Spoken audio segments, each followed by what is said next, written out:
सुनिए डॉक्टर श्याम सुंदर पराशर जी के अनमोल वचन। समुद्र मंथन की सुंदर कथा को सुनिए और अपने पापों का हरण कराइए। श्री राधे राधे। बन के बासुकीनाग मंदराचल पर्वत से लिपट गया, पर पहाड़ उठा के जब समुद्र में पटका तो डूबता चला गया। जब प्रभु को पुकारा तो भगवान कछुआ बन करके पहाड़ को अपने पीठ पर उठा दिए। बोल कच्छप भगवान की जय। ये भगवान का कच्छप अवतार है। अब मंथन चालू। भगवान बोले कौन किधर लगेगा? एक तरफ दैत्य, एक तरफ देवता। भगवान ने मन में सोचा, जो सांप का मुंह पकड़ेगा उसकी दुर्दशा होगी, पूंछ वाले फायदे में रहेंगे। तो जानबूझ के भगवान बोले, सुनो भाई देवताओ, तुम ऊंचे खानदान के हो, आगे की तरफ तुम लोग लगना। दैत्यों से कहा जाओ तुम पीछे की तरफ, पूंछ की तरफ लग जाओ। दैत्यों का मूड खराब हो गया। तो क्या आप हमको गिरे खानदान का समझते हैं? हम इनसे किस मामले में कम है जो हम पीछे लगे और ये आगे आगे लगेंगे? देखो महाराज, मंथन होवे 10 बार न होवे, पर मूछ का सवाल है, अब आगे लगेंगे तो हम ही लगेंगे। भगवान बोले ठीक है, तुम ही बड़े बाप के बेटा बन जाओ भाई, जाओ आगे लग जाओ। तो दैत्यों ने मुंह पकड़ लिया, देवताओं ने पूछ। अब जैसे ही मंथन चालू हुआ, घर्षण चालू हुआ, तो सांप को दर्द हुआ। बासुकीनाग ने गरम गरम फुसकारें छोड़नी चालू कर दी। तो जो मुंह के पास लगे थे दैत्य, वो वासुकी की गर्म फुसकारों से जलने लगे, उनके शरीर काले पड़ने लगे और मन में पछताने लगे, और बन लो बड़े बाप का बेटा। वो देखो देवता लोग कितने मस्त लगे हैं और हम लोग जले जा रहे हैं। बड़े पछताए बेचारे दैत्य लोग बड़प्पन के चक्कर में। बड़े बनने में बड़े झंझट होते हैं भाई। छोटे बछड़ा पय पिए और बड़े होए भूसखाट। बछड़ा छोटे होते हैं तो गाय का दूध पी के मस्त रहते हैं, और बड़े होते भूसा खाने को मिलता है, हल चलाने को मिलता है, गाड़ी हाँकने को मिलती है।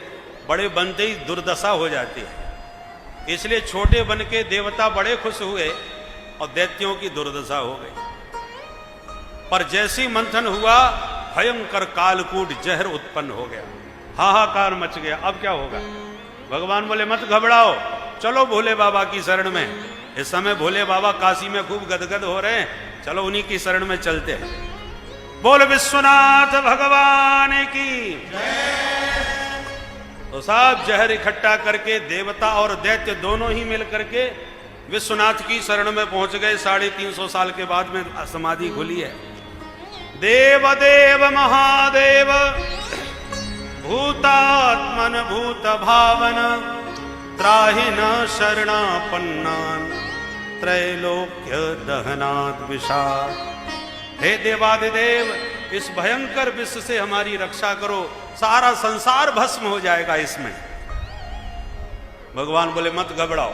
भोलेनाथ ने कहा लाओ, सबके बदले में हमें पिलाओ, हम पी जाते हैं। और ततः कर तलीकृत्य व्यापि हालाहलम विषम अभक्षयन महादेव कृपया भूत भावना। भोलेनाथ ने अंजलि लेकर के विष पीना चालू कर दिया, पर पीते ही ध्यान आ गया, हृदय में मेरे राम जी बैठे हैं, पान करूंगा तो राम जी को कष्ट पहुंचेगा, और बमन कर दिया तो सारा विश्व भस्म हो जाएगा। तो अब क्या करें? राम नाम का सुमिरन किया। रा कहती मुंह खुलता है, और माँ कहती मुंह का ढक्कन बंद हो जाता है। राम, तो रा कह के खोला मुंह, सारा जहर मुंह में लिया, और माँ कह के मुंह बंद कर लिया, और राम नाम के बीच में सारा जहर गले में अटका लिया। न भीतर उतारा न बाहर निकाला। भोलेनाथ का कंठ विष से नीला पड़ गया, और तब से नाम नीलकंठ हो गया। वो नीलकंठ महादेव की यच्चकार गले नीलम। राम नाम की महिमा महादेव ने सबको बता दी। नाम प्रभाव जान शिवनी को, नाम प्रभाव जान शिवनी को। कालकूट फल दीन अमी को, कालकूट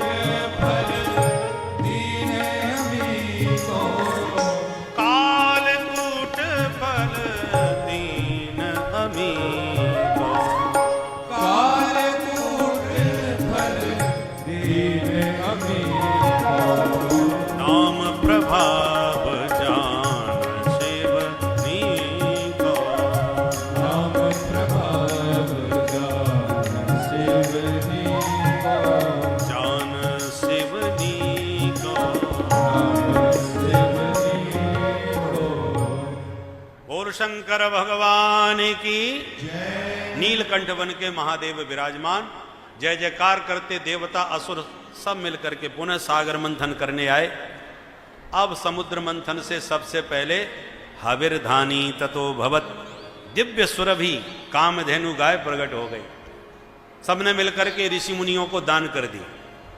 पुनः मंथन हुआ, उच्चई श्रवा घोड़ा निकला तो बलि ने ले लिया। फिर ऐरावत हाथी निकला, इंद्र ने ले लिया। कौस्तुभ मणि निकली, भगवान ने कंठ में धारण कर ली। ब्रह्मादिक अप्सराएं निकली, उन्हें भी स्वर्ग में भेज दिया। कल्प वृक्ष निकला, उसे भी स्वर्ग में भेज दिया। और ततश्चाविर्भू साक्षात श्री रमा भगवत परा, अब की बार तो साक्षात भगवती श्री देवी महालक्ष्मी प्रकट हो गई, जिनका दिव्य रूप सौंदर्य देख करके सब मुग्ध हो गए, मोहित हो गए। भगवान समझ गए इनको लेके यहाँ झगड़ा हो सकता है। सारी दुनिया के झगड़े लक्ष्मी के चक्कर में ही होते हैं। इसलिए भगवान बोले एक काम करो, सब लाइन लगा के बैठ जाओ, ये जिसको पसंद करें उनको माला पहना दें, उनकी बन जाए।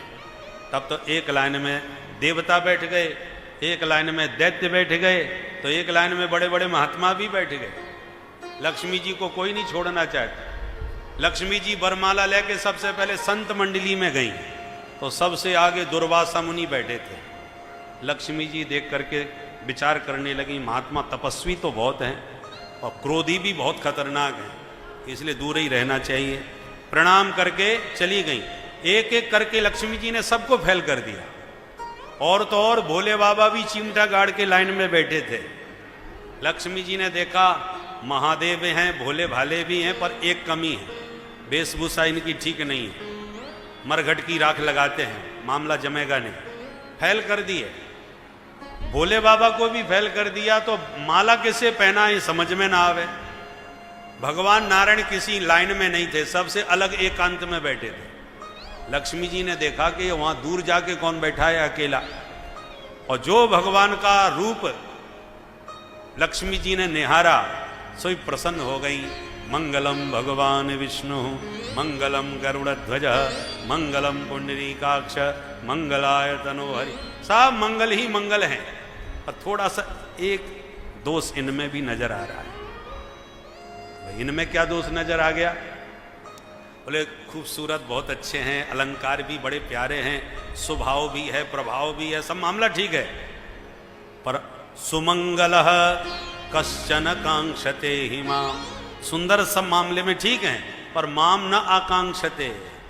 और लोग जितना मेरे को चाह रहे हैं उतना ये नहीं चाह रहे।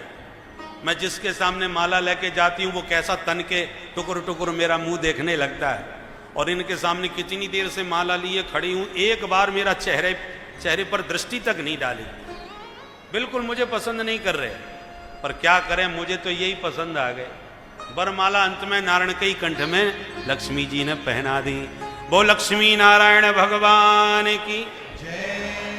लक्ष्मी जी का एक स्वभाव है, जो ज्यादा लक्ष्मी के पीछे पड़ते हैं, लक्ष्मी उनको ज्यादा पसंद नहीं करती, भाव नहीं देती।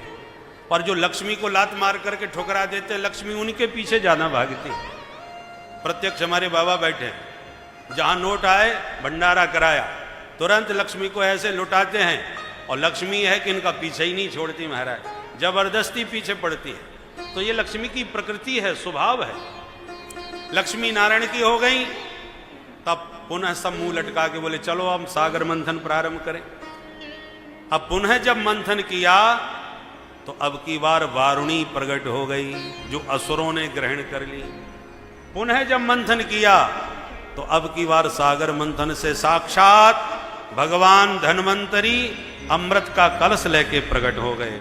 बोल धन्वंतरी भगवान की। जो अमृत का कलश देखा, दैत्य बोले अब देर मत करो, सारी मेहनत इसी के लिए थी। मार झपट्टा कलश छीन के सारे दैत्य भाग गए। देवता बेचारे रोते रह गए, ले गो ले गो ले गो। भगवान बोले रोना धोना बंद करो, वो ले गए तो ले जाने दो, पर पियोगे तुम ही अमृत। अरे सरकार जब वो ले गए अब हमको कैसे मिलेगा? भगवान बोले देखो मेरा चमत्कार। दैत्य जब दूर तक भाग गए अमृत कलश छीन के, तब बोले अब कोई खतरा नहीं है, चलो बंटवारा होने दो। और जैसी बंटवारे की बात आई सो आपस में झगड़ा चालू। अहम पूर्वम न त्वम न तुमति प्रभो। अरे मैं तेरे से बड़ा हूं, पहले मुझे पिलाओ। दूसरा बोला जिसकी लाठी उसकी भैंस, जिसकी भुजा में बल होगा वो पहले पिएगा, हो जाए दो दो हाथ। अब आपस में ही लड़ भिड़ गए। मौका पा करके भगवान छमछम करके छोरी बन के पहुंच गए, परम विश्व सुंदरी का रूप धारण कर लिया। बोल मोहिनी भगवान की जय। मोहिनी स्त्री का रूप बना के एक सुंदर कमल हाथ में लेके घुमाते हुए, नयन मटकाते हुए, छम छम करते हुए वहां से निकल पड़े। और जो दैत्यों ने भगवान का रूप देखा, अमृत सब भूल गए। आप उसमें बोले अहो रूपम अहो धामम अहो अस्या नवम वय। अरे भैया ऐसी सुंदरी हमने आज तक नहीं देखी। एक बोला देखता क्या, थोड़ा चलो चल के बात करते हैं। अमृत बोले अमृत अपने घर का है, आराम से बांट लेंगे, पहले इनसे मिलो, ये कौन है ये देवी। तो खिंचे चले आए दैत्य और मोहिनी भगवान से हाथ जोड़ के बोले देवी जी नमस्कार, क्या आप अपना परिचय देंगी। कात्वम कंज पला साक्षी कुतोबा किंच कीर्षसी। आप अकेली अकेली क्यों घूम रही हैं, क्या आपका विवाह नहीं हुआ। भगवान बोले मेरी जन्म कुंडली लेने वाले आप लोग कौन हो, क्यों बिना मतलब में घेर के मुझे बीच में खड़े हो। दैत्य बोले हे देवी जी हमको कोई ऐरा गहरा ना समझना, वयम कश्यप दायादा पुंशल्या मई संगता। हम लोग कश्यप जी के बेटा हैं और हमने बाहुबल से सागर मंथन करके अमृत निकाला है, परंतु बंटवारे का भाइयों में थोड़ा झगड़ा है। हमें लगता है विधाता ने तुम्हें हमारे लिए भेजा है। आपसे निवेदन है आप अपने कर कमलों से वितरण कर दो, झगड़ा भी नहीं होगा, आराम से अमृत पी लेंगे और आपके हाथ से अमृत पान का एक अपूर्व आनंद भी मिलेगा। भगवान ने थोड़ा सा त्याग दिखाया। अरे राम राम राम, मैंने कश्यप बाबा का बहुत नाम सुन रखा है, वो तो बड़े भारी विद्वान हैं, पर ऐसे महात्मा की तुम जैसी मूर्ख संतान कैसे हो गई। दैत्य बोले हे देवी हमसे मूर्ख कह रही हैं आप, किस मामले में हमारी मूर्खता तुम्हें नजर आ रही है। भगवान बोले ये मूर्खता नहीं तो क्या है, तुम मेरे बारे में अभी क्या जानते हो, कुछ भी नहीं। और मेरी जैसी एक अपरिचित स्त्री पर विश्वास करके अमृत जैसा बहुमूल्य पदार्थ सौंप रहे हो, ये कोई समझदारी है, बुद्धिमानी है तुम्हारी।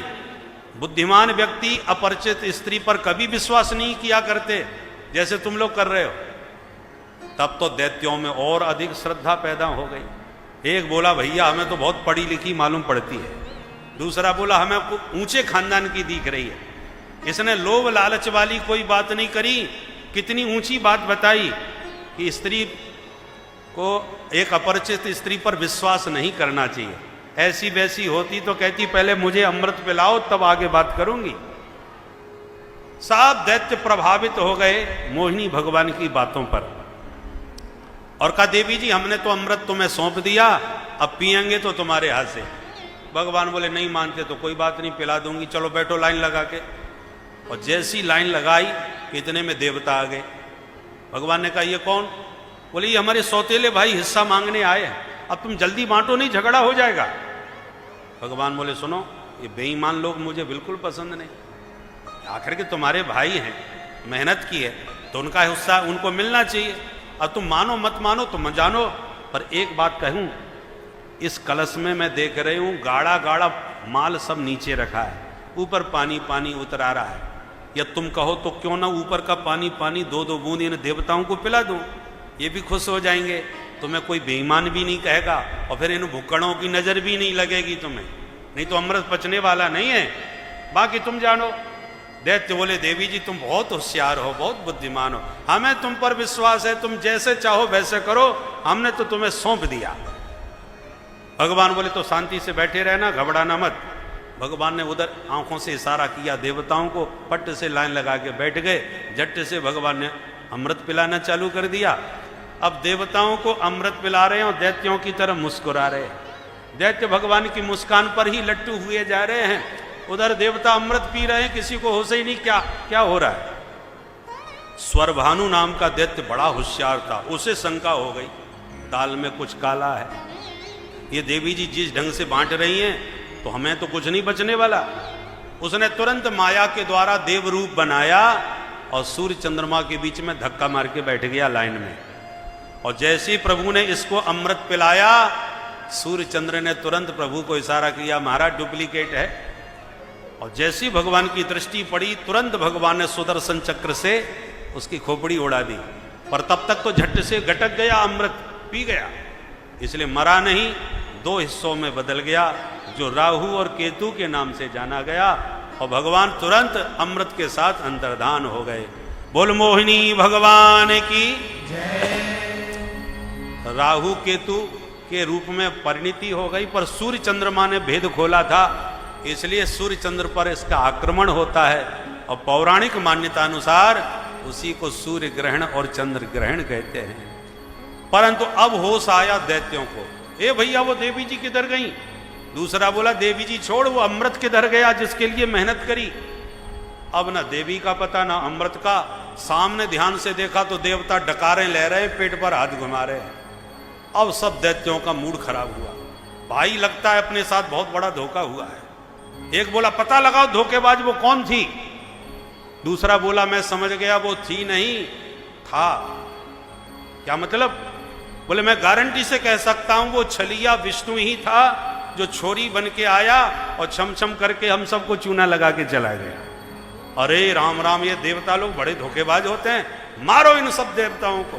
तत्र देवासुरो नामा रण परम दारुणा। इतिहास का सबसे पहला महासंग्राम हुआ जिसको देवासुर संग्राम कहा गया।